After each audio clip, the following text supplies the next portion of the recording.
오늘 우리 하나님 주시는 말씀을 함께 나누겠습니다. 여러분, 우리가 자주 사용하는 단어 중에 자존감이라고 하는 단어가 있어요.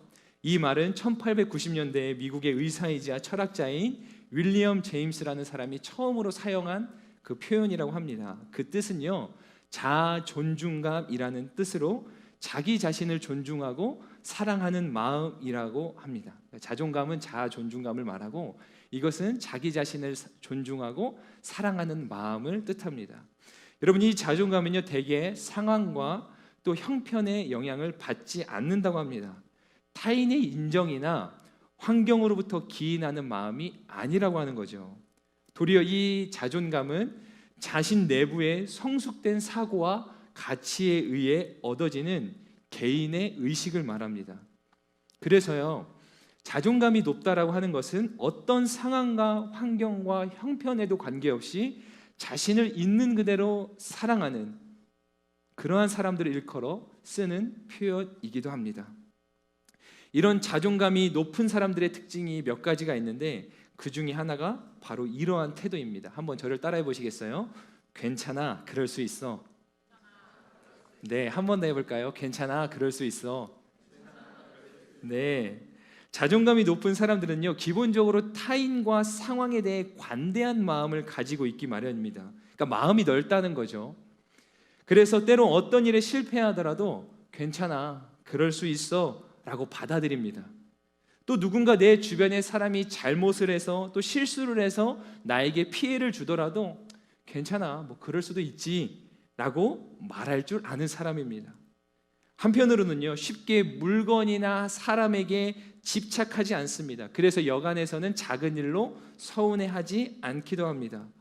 무엇보다 주변 사람들에 대한 배려심, 이해심이 남다르기 때문에 그 사람에게는 늘 여유가 있고 잘 웃기도 하며 건강한 자아상과 긍정적인 마음가짐을 갖는 것이 자존감이 높은 사람들이 갖는 특징이라고 합니다. 여러분, 앞서도 말씀드렸다시피 자존감은요, 타인의 인정과 또는 상황과 환경에 관계없이 자신을 사랑하고 존중하는 마음입니다. 그래서 자신의 삶을 있는 그 자체로 소중히 여기는 마음입니다. 그리고요, 이것은 사실 자기 자신밖에 모르는 이기적인 마음하고는 분명히 구별되는 마음이에요. 아니, 차원이 다르다고 하는 거죠. 이기적인 것은요, 도리어 주변 사람들을 전혀 배려하지 않는 겁니다. 내 고집, 내 생각, 내 감정, 모든 것이 자기 중심적인 사람이에요. 그것이 바로 이기적인 마음입니다. 타인을 배려하고 이해하기보다는 도리어 모든 것을 자기 기준대로 생각하기 때문에 오히려 그 사람은요, 쉽게 절망하고 낙심하고 불평하고 원망하며 마음의 여유가 없이 그냥 옹졸한 그러한 상태로 살아가기 마련인 거죠. 이것이요, 자존감이 높다는 것과 이기적인 것과의 큰 차이입니다. 여러분, 자존감이 낮은 사람들의 경우를 보면요, 대개 열등감에 사로잡혀 살아가게 돼요. 그래서 우울하고 불안한 감정에 쉽게 노출됩니다. 분노해요. 그리고 쉽게 무서워하고 두려워합니다. 이런 부정적인 심리 요인을 너무나도 쉽게 느낀다라고 하는 것이에요. 그래서 삶의 의사결정이 불분명해지거나 우유부단해지고 의존적인 태도가 생기기 마련이며 열등감이나 자격지심의 감정으로 인해서 타인에 대해서 심지어는 공격적인 성향을 갖게 되기도 합니다. 여러분, 이것이 심해지면요, 우울증을 겪기도 하는데 그것이 더 악화되면 자존감이 낮은 사람들은 때로 절대 또 결단코 해서는 안 될 그런 극단적인 선택을 하기도 합니다. 또한 이 자존감은 학업 성적이나 리더십, 위기 극복 능력이나 대인관계, 또 자기 판단 등의 삶의 무수히 많은 영역 가운데 영향을 미치기 마련이에요. 그래서 결국 이 자존감이라는 것은 우리 삶에 있어서 삶의 건강함을 좌우하는 매우 중요한 요소라고 할 수 있겠습니다. 여러분, 실제로 최근에도 보면요, 현대 사회의 이 경향들을 또 현상들을 보면 이 자존감에 대한 많은 책들과 강연들이 있는 것을 우리가 보게 되죠. 이 말인즉슨 이 현대인들은요, 그 어느 때보다도 풍요롭고 편리한 세상 가운데 살아가지만 정작 그 마음에는 많은 마음의 병이 들어서 낮은 자존감에 사로잡혀 살아가는 이들이 많아졌다라고 할 수 있는 그러한 또한 이 현상이기도 합니다. 정말 그런 것이요. 현대의 사람들, 즉 우리를 포함한 우리 주변을 둘러보면 자기 자신을 사랑하지 못하고 아끼지 못하기에 말 그대로 삶을요 그냥 막 사는 경우들을 종종 보게 됩니다. 건강을 챙기지 않아요. 그냥 술, 담배에 의존하거나 거기에 찌들어 살거나 심지어 어떤 이들은 절대 손에 대지 말아야 될 그런 중독성 있는 것들에 빠지기도 합니다. 그것이 얼마나 자신을 해치고 해야 하는 행동인지도 모른 채 그것이 주는 순간적인 쾌락에 자신의 삶을 내어던지고 마는 거예요. 그런가 하면 요즘 젊은이들, 청년들은 타인의 인정과 관심에 너무나도 목이 말라 있습니다. 그래서 SNS 중독에 빠진 이 청년들이 적지 않아요. 어떤 이들은요 자신이 쓴 게시한 그 글에 눌려지는 좋아요 개수에 자신의 인생을 건 사람처럼 살기도 합니다. 자신의 삶을 끊임없이 어필하고 싶어하고 누군가 알아주길 바라고 관심을 가져주길 바라는, 그래서 그것에서부터 만족과 삶의 위안을 얻는 사람들이 사실 우리 가운데도 있을 수 있고 우리 주변에도 적지 않이 있다라고 하는 거예요. 사람들의 평판이나 평가가 너무나 중요하다 보니까 그래서 자꾸 우리의 스펙을 의존하게 되는 거죠. 공부를 잘해야 자존감이 높고, 인기가 많아야 자존감이 높고, 외모가 출중해야 자존감이 높고, 좋은 직장에 들어가야 자존감이 높고, 돈이 많아야 자존감이 높고, 남들이 갖지 못한 것을 나는 소유해야만 우월의식과 자존감을 느낀다는 거예요. 그러나 정작 이러한 것들은요 너무나 지극히 상대적이고 또 상황과 형편에 의한 것들이 많다라고 하는 것입니다. 그래서요 사실 누구보다 자존감이 높아야 될 시기의 사람들이 바로 우리 청년들인데, 정작 오늘날 가장 자존감이 낮은 세대가 또한 이 청년 세대가 아닌가 싶습니다. 여러분, 오늘 본문 말씀에 보면요 바로 이와 같은 사람, 특별한 한 사람이 등장해요. 철저하게 자존감이 무너진 사람, 영적 자존감이야말로 완전히 바닥에 있는 한 사람 말입니다. 여러분, 진짜 우리가 영적으로도 자존감이 완전히 무너져 있을 수 있겠더라고요. 무슨 말이겠어요? 하나님 앞에서 내 자신이 너무나도 무너져 있는 상태로 살아가는 그런 사람들, 나 자신에게는 어떠한 소망도 없고 어떠한 가망성도 못 찾겠고, 야 이쯤 되면 진짜 하나님이 나를 버리신다고 해도 내가 할 말이 없겠다, 그러한 영적으로도 신앙적으로도 완전히 무너진, 그러나 겉으로는 괜찮은 척, 그래도 예배는 드려야 되니까 그것마저 내가 놓을 수는 없으니까 예배는 드리고 공식적인 모임엔 참여하는데 더 깊은 단계로는 나아가고 싶지 않은, 순모임은 부담스럽고 헌신과 여러 가지 사역과 선교하는 일에, 복음을 전하는 일에, 나누는 일에는 나는 언감생심 꿈에도 꿀 수 없는, 그냥 주일날 와서 1시간 남짓 2시간 남짓 그렇게 예배당에 앉아있다 가는 것으로 그래도 내가 할 최소한의 도리는 다 했다라고 여기면서 살아가는 마음. 그러나 그 마음에는 언제 그랬냐는 듯이 늘 전쟁터와 같고, 마치 바람에 나는 겨와 같이 이리 휘둘리고 저리 휘둘렸다가 반석 위에 지어진 집이 아니라 모래 위에 지어진 집처럼 언제라도 한순간에 무너질 수 있는, 풍파가 닥쳐오면 한순간에 와르르 무너져버리고 마는 그러한 신앙인들의 모습이 어쩌면 우리들의 모습일 수 있고 우리 주변에도 있을 수 있다는 거예요. 자, 이 사람도 그랬어요.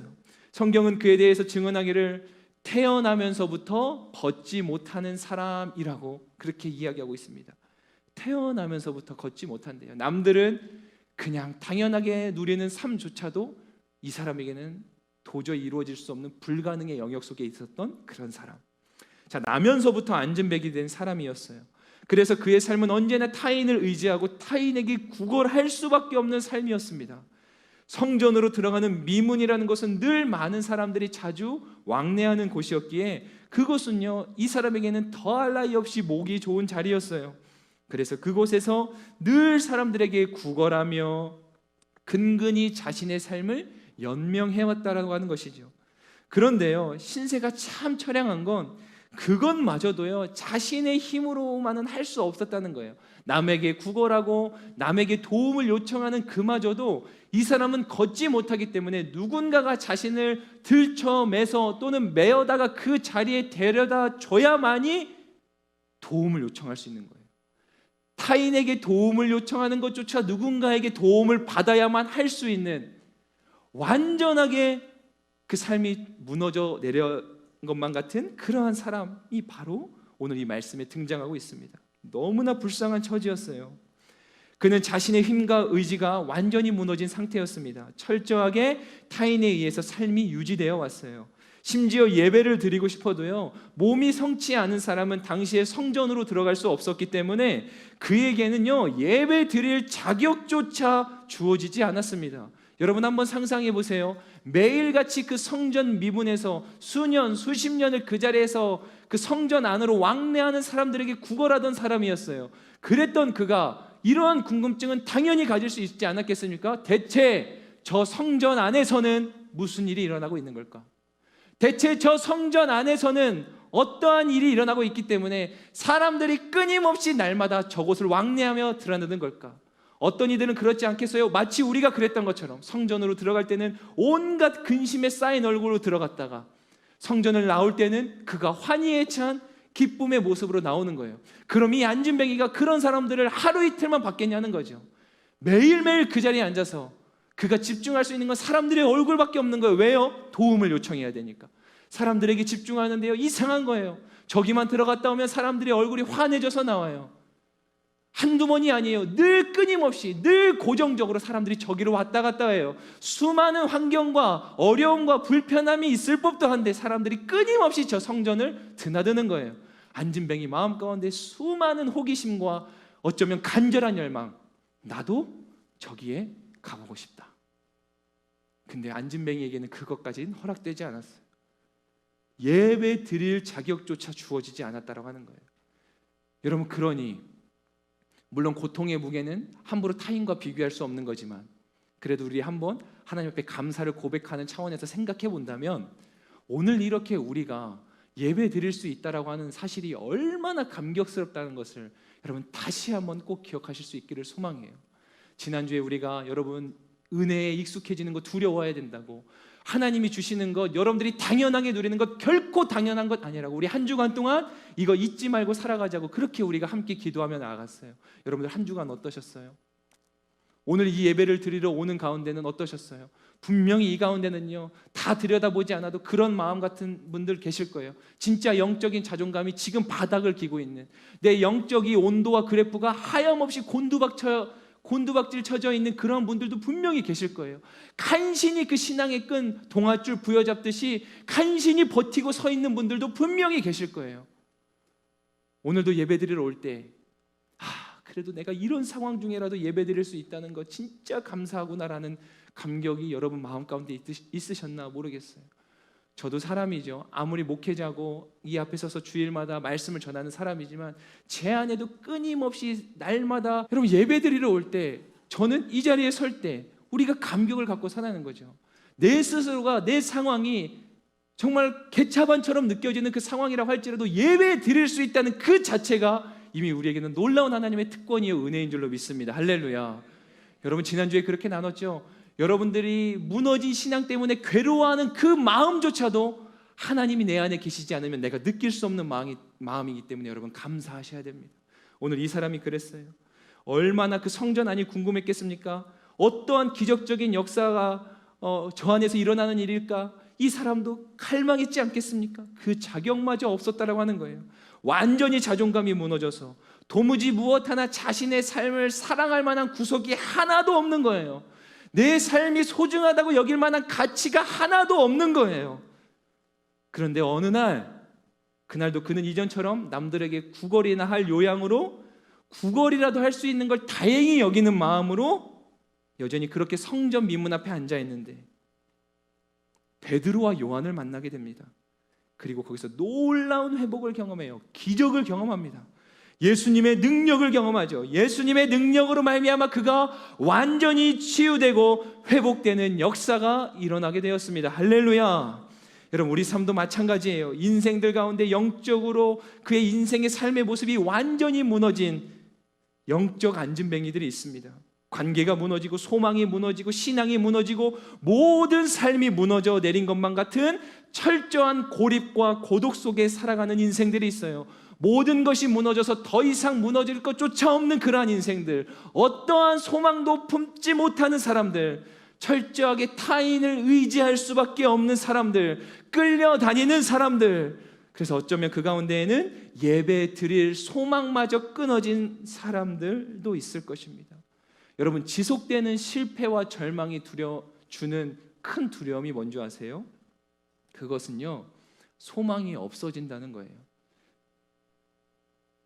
실패 그 자체로도 큰 상처가 되지만 그 실패가 계속되어지다 보면 결국 도무지 어떠한 가능성도 이제는 사치라고 느껴지는 순간을 맞닥뜨리게 됩니다. 내 삶은 이렇게 끝난 것만 같은 상황을 처하게 된다는 거죠. 그런데 보세요, 그 인생을 누가 살리셨는가? 그 인생을 누가 일으키셨는가? 바로 우리 주님이셨어요. 이 안진뱅이가 전혀 기대하지 않았던, 어쩌면 전혀 소망하지 않았던, 그러나 우리는 너무나 잘 알고 있는, 다시 말해서 여러분, 고통의 크기를 타인과 비교할 수는 없는 거지만 이 안진뱅이의 상황을 보면서 우리를 봅시다. 이 안진뱅이는요, 어쩌면 예수님에 대한 소망조차도 품지 못했을 거예요. 근데 우리에게는 아직 그 소망이 남아있지 않습니까? 우리 주님의 능력이, 바로 십자가에 달리셔서 나의 모든 허물과 아픔을 씻기신 그 예수님의 능력이 이 안진뱅이를 살려냈고 오늘을 살아가는 저와 여러분들을 살려낼 줄로 믿습니다. 할렐루야. 저와 여러분들의 삶이 영적으로 무너져 있습니까? 어떠한 소망도 없으세요?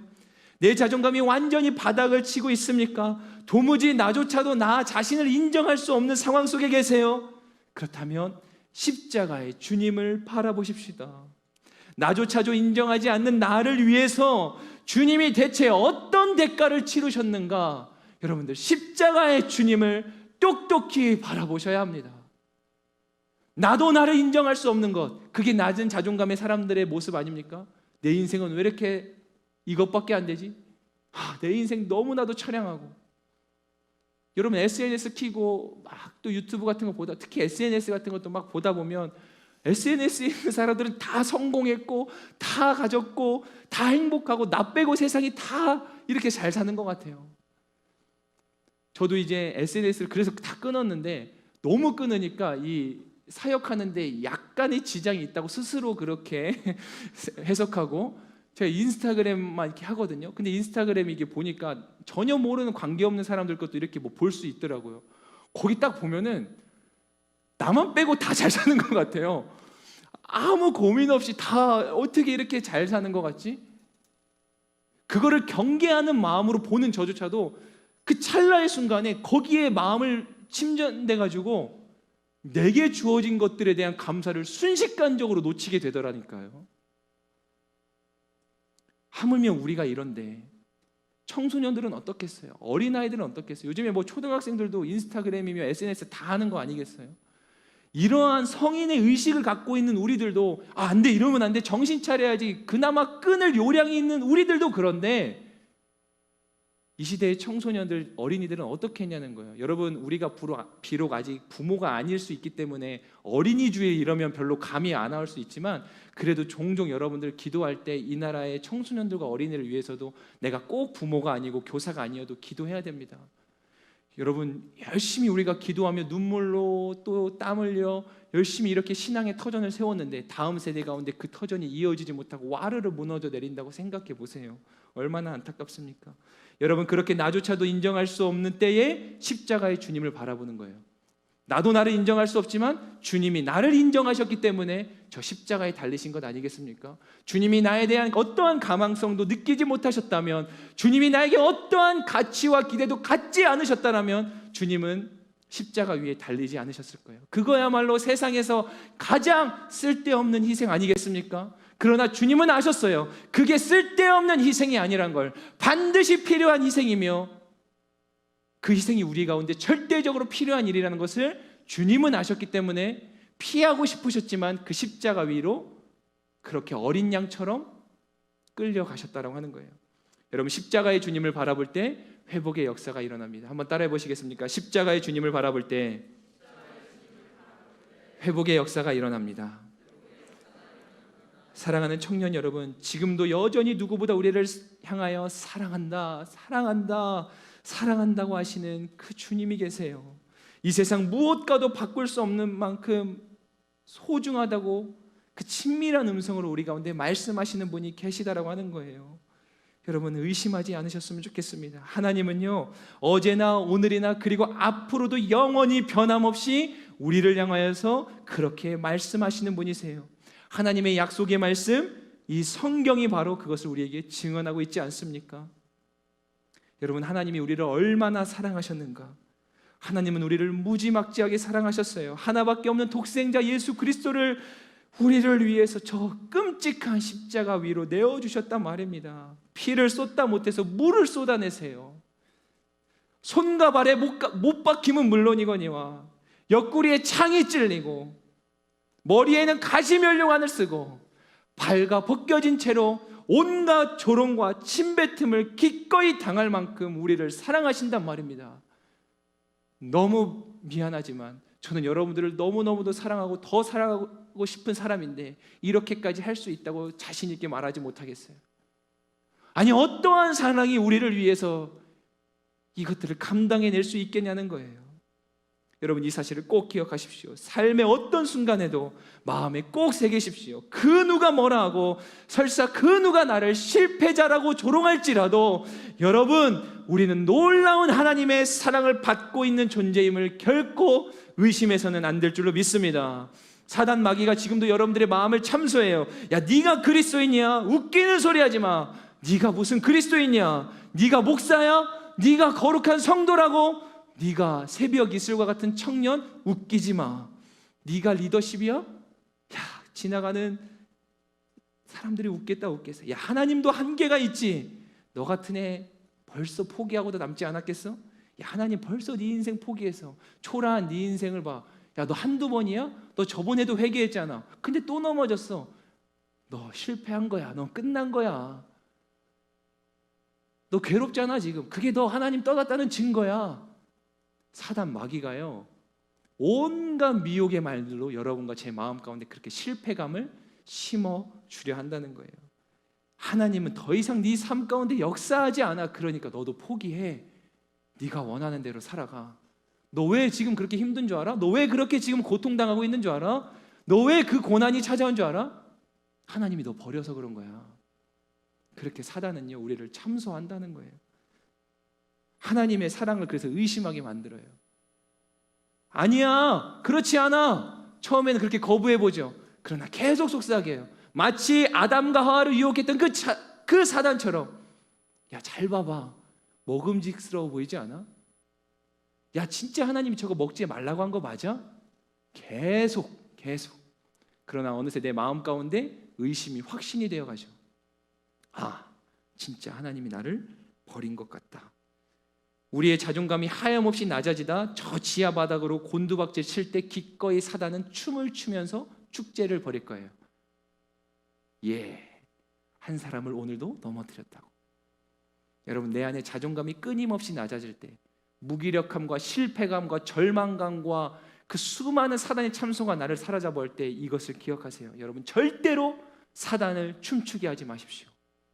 여러분들이 무너지면 무너질수록, 절망하면 절망할수록, 여러분들이 원망하며 불순종하며 하나님의 사랑을 의심하면 의심할수록 사단은 춤을 출 거예요.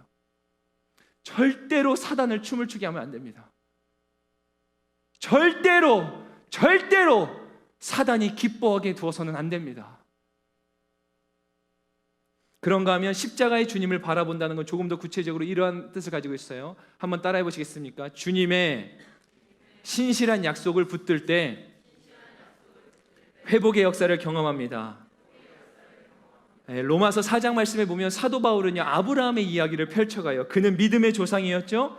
그가 하나님을 믿음에 그것이 하나님에게 의로 여겨졌다라고 말씀이 기록해요. 그의 믿음이 하나님으로부터 인정을 받았다라고 하는 거죠.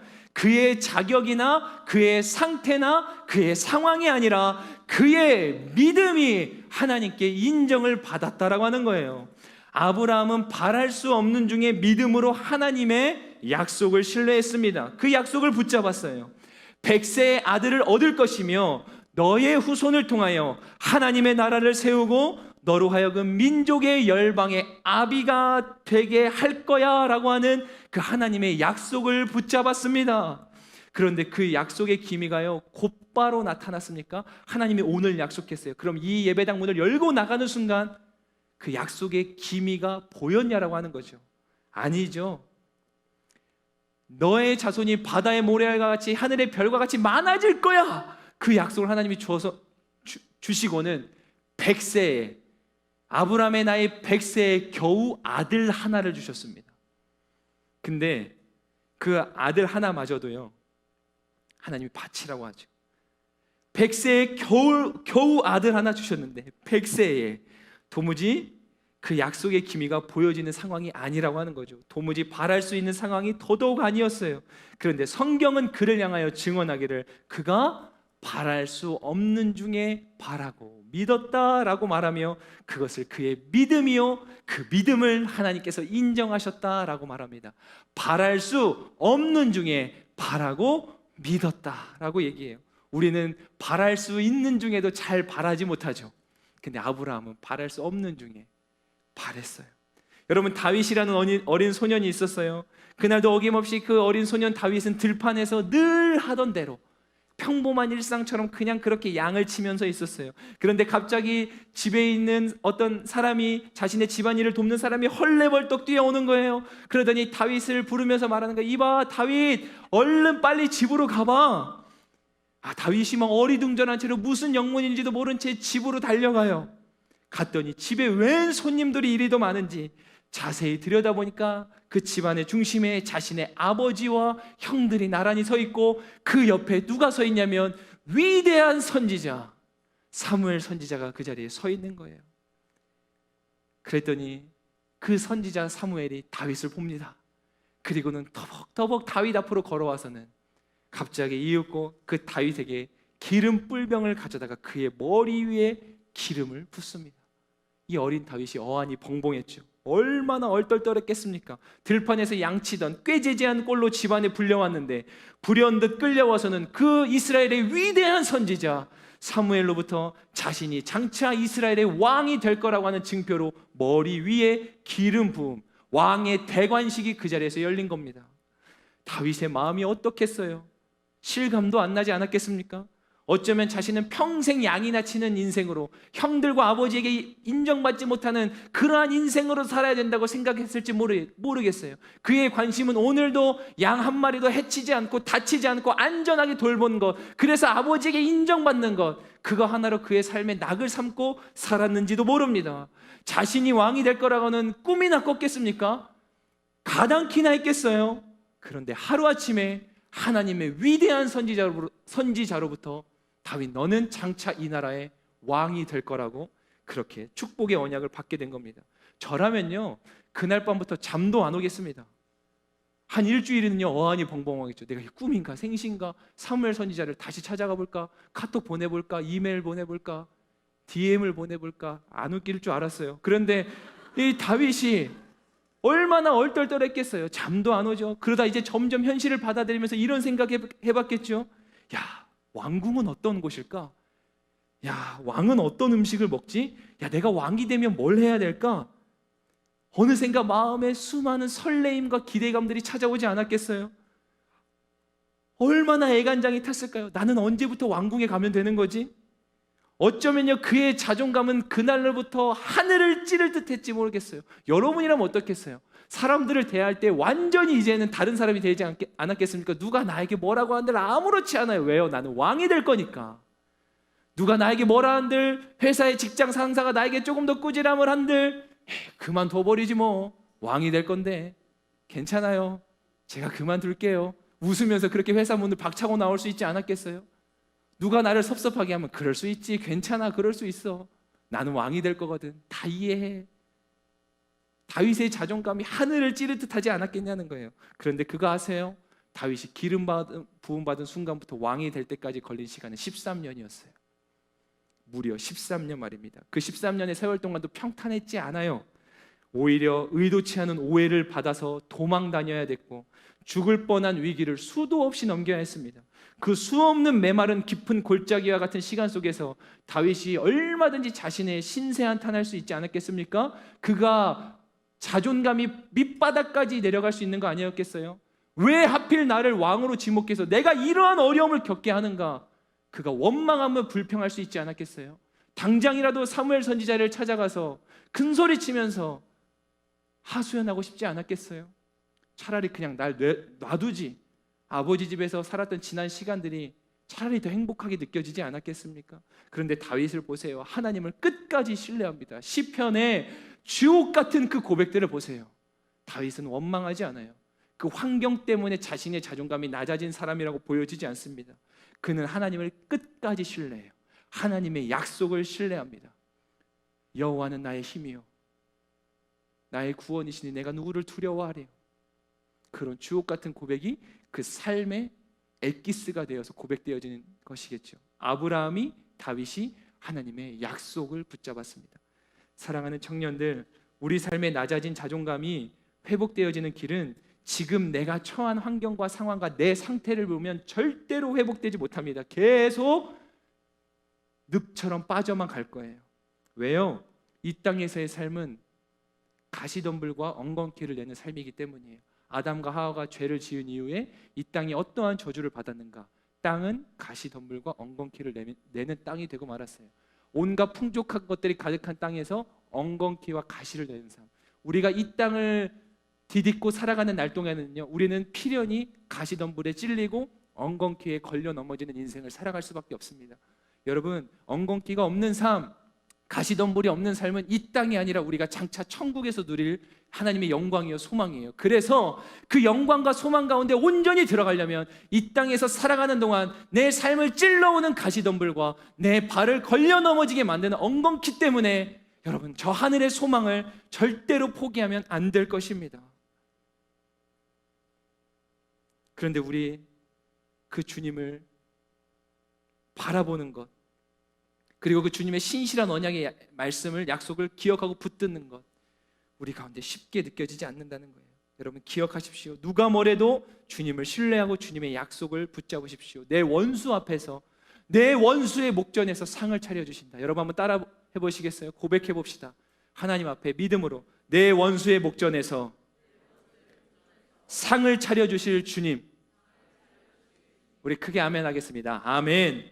여러분 그 주님을 신뢰하십시오. 나를 신뢰하지 말고 주님을 신뢰하십시오. 내 상황을 보지 말고 하나님의 말씀을 깊이 있게 들여다보십시오. 그런가 하면 여러분, 오늘 본문 말씀에 또 다른 한 부류의 사람들만 소개하고 우리 같이 기도할 거예요. 그들은 바로 베드로와 요한이에요. 제가 앞서서 무너진 그 안진뱅이의 영적 자존감을 다뤘다면 베드로와 요한, 여러분 그들은요 주님의 사랑과 은혜로 인해서 무너진 영적 자존감이 완전히 회복된 사람들이었죠. 그들은요 사실 이전에 완전한 실패를 경험했던 사람들이었어요. 완전한 절망에 빠져있던 사람들이었어요. 모든 것을 버려두고 예수님을 3년이나 뒤따랐는데 그들은 결국 끝끝내 예수님을 부인하고 도망친 사람들이었습니다. 베드로를 보세요. 큰 소리 떵떵 치더니 보기 좋게 무너졌죠. 주님을 부인했습니다. 저주했어요. 원망했어요.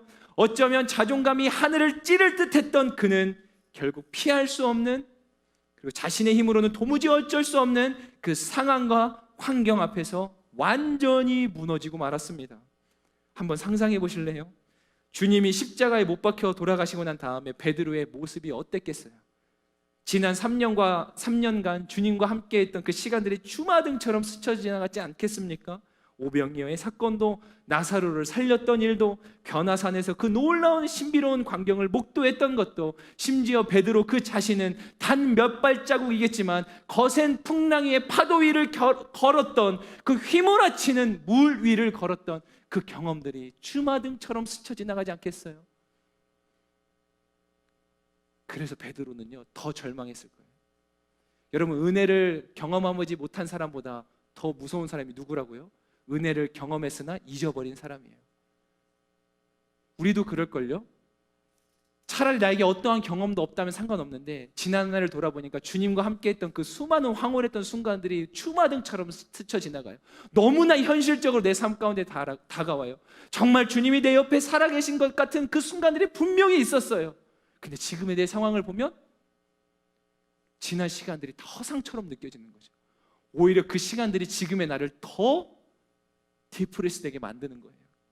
베드로가 딱 그랬을걸요. 그런데 부활하신 주님이 어떻게 하죠? 그런 베드로를 찾아가요. 무너져 있는 베드로. 디베랴 바닷가로 가서 상실감에 젖어 있는 제자들을 찾아가서 이렇게 말씀하세요. 네가 날 사랑하니? 너 나 사랑해? 네가 날 사랑해? 여러분들에게 똑같습니다. 저와 여러분들에게 주님이 너 왜 지금 그것밖에 안 돼? 무너져 있는 저와 여러분들에게 너 왜 그것밖에 못해? 내가 너 그거 하라고 그 자리에 세운 줄 알아?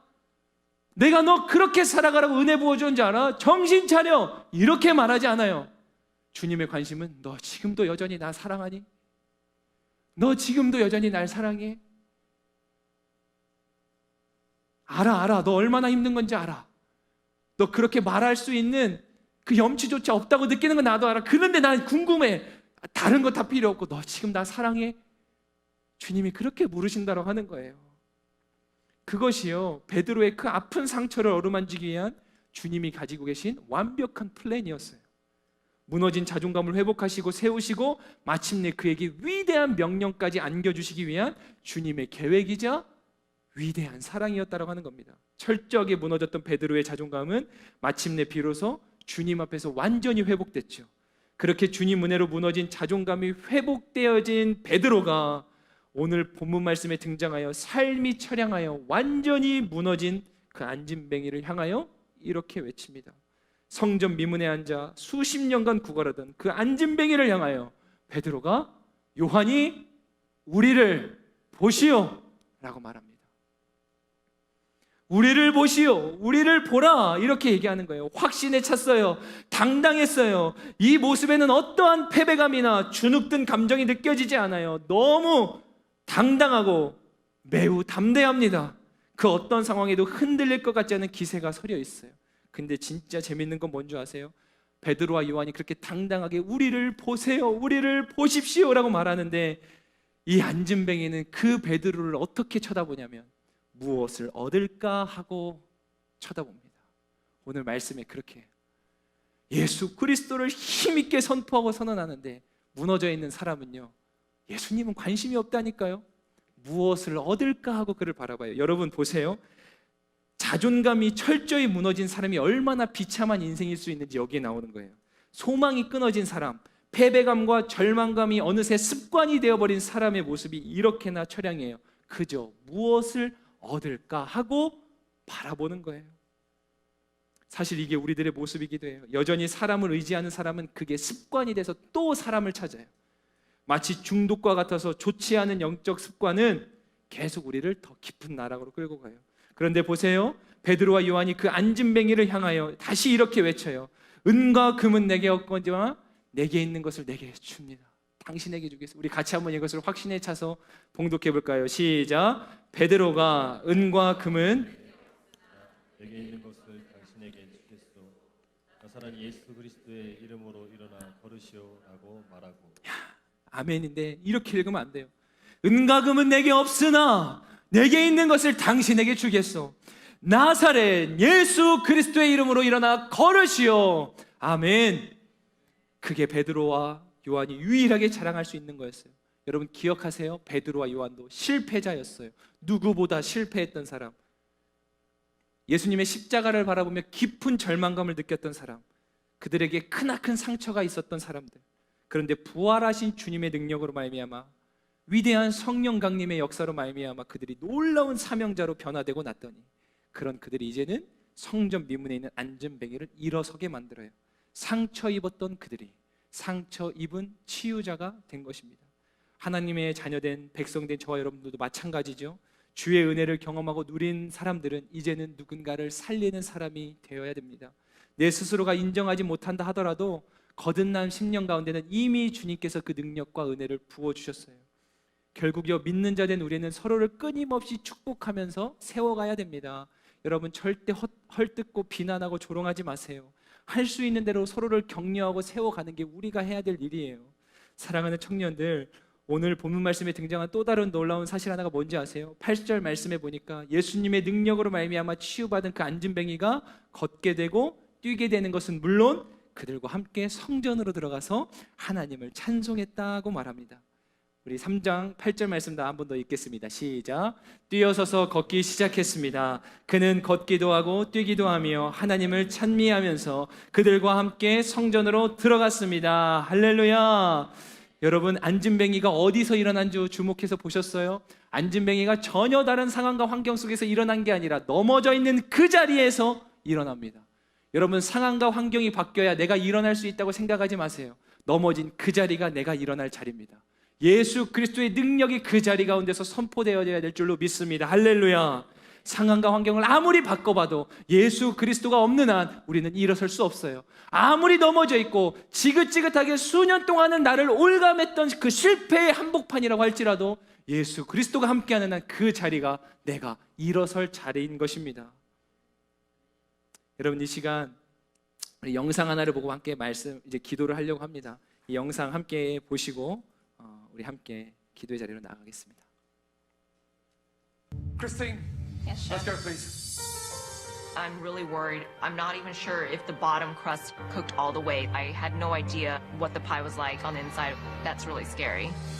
I feel like I need a miracle, but honestly, I think I'm gonna be going home. The judges have tasted 6 of the 7 apple pies made for this pressure test. Christine has the last pie to be tasted before the judges decide who will be sent home. How are you, Christine? I'm all right, chef. Okay, first of all, I've never seen you that flustered. And then, with barely 18 minutes to go, you still were not in the oven with your apple pie. What the hell is going on? Honestly, chef, there's just no excuse. I just was flustered and I'm not experienced with making pie at all, so there's just really no excuse. What do you think this pie looks like? I think it probably looks like a pile of rubbish. Visually, it looks stunning. It's got a nice crisp, dark brown colour on the edge. Thank you, chef. The sugar has almost glazed the pastry. And it looks as delicious as Frank's. So stop doubting yourself. Be bold, Yes, chef. okay?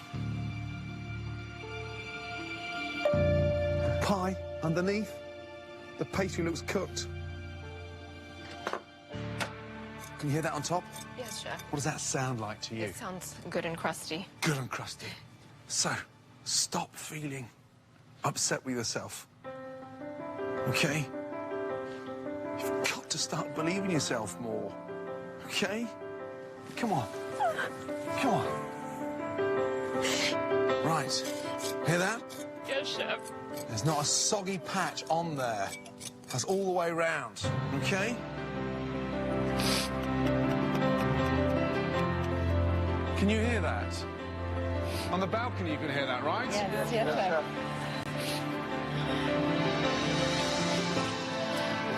And it's intact. Right in front of your very eyes, I have a wedge Oh, thank God. of a beautiful apple pie. And the flavour?